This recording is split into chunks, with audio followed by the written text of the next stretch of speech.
Hello everyone and welcome to our 72nd episode of Brew Talk with Mr. Beer. My name is Robert. I will be your host once again for today's show. As always, we appreciate you guys tuning in to watch it today. Before we get started, I got a little housekeeping as usual. One thing that's new, we got an Instagram contest going on. We're giving away 10 free beer kits. To learn about the rules, details, how to enter, head on over to our Instagram page. Just search at Mr.Beer. And we're on there. Also, make sure you're following us on Instagram. We do a lot more behind the scenes. We'll do some office tours. We did some cool stories last week, showing some old kits and some retro products in the office. So it kind of gives a little more behind the scenes of what we got going on here. If you enjoy these videos, please make sure to like the video, comment on the video, share it with your friends, share it on social media. Definitely helps us out. And make sure you follow us on Facebook, Instagram, and YouTube. We're trying to do a little bit of different content everywhere, so you might see some different things depending on where you're following us. And you can see all of our notes on our blog page, mrbeer.com/blog. That is all of our previous posts on there. All 72 videos now are on there. And you can search stuff in there. There's all kinds of written posts as well. So there's a lot of cool information in there. I hope you guys all had a great holiday weekend. All right. Let's get into the topic now, enough of that nonsense. So today's topic is kind of something a question we get every once in a while. I mean, like most of our blogs that we do, they're general based off questions that we get from our brewers. This one is how to store malt, hops, and yeast and grains if you're not going to brew them right away.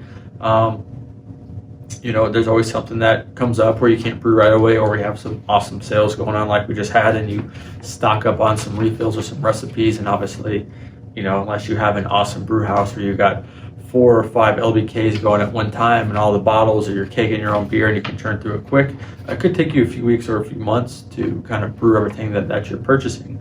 So you want to make sure that you're storing it properly so that when you go to brewer, it's going to taste awesome, just like you can brew it the first day you got it.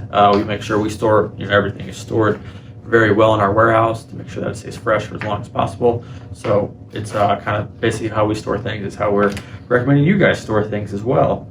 So the first thing we'll go over is how to store your cans of HME or packets of LME. These are pretty easy to store.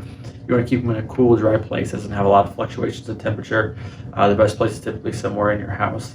Some people do store them in like your garage and stuff like that. Like out here in Tucson where we're at, it gets really hot in the summertime. So you can always have issues if it's stored for prolonged periods exposed to heat or cold. So that's why in your house it's mostly a constant temperature.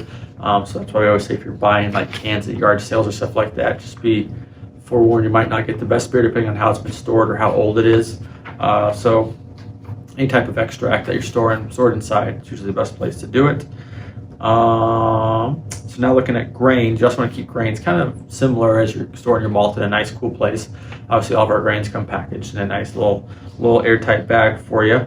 And they're milled already as well, so it kind of limits the shelf life a little bit, but we make sure to manage that so you guys are getting super fresh grains all the time. But if you're going to be storing these grains for a long time, usually put them in an airtight container is what we recommend, and keep them someplace cool and dry. Humidity can kind of make the grains go rancid, so keep them somewhere where it's not so humid. Usually an airtight container will help that out a lot. Now for hops and yeast, these are probably the most important things, as these can go bad if they're not stored properly. You want to store these in the refrigerator if you're not going to use them, in a week or two. That's the best place to put them. That's what, we have a hop fridge and a yeast fridge here in the office. If we're storing things for a really long time or like bulk quantities, we'll store them in the freezer. So if you're going to store hops or yeast for, a month or two, put it in your freezer. It won't hurt anything. Just make sure before you start brewing, you take it out and let it sit for an hour or so it warms up. All right, let's recap real quick. Like I said, this is going to be a quick and easy video. Malt, a nice, cool, dry place, preferably inside your house. Grains, nice, cool, dry place inside your house, inside an airtight container.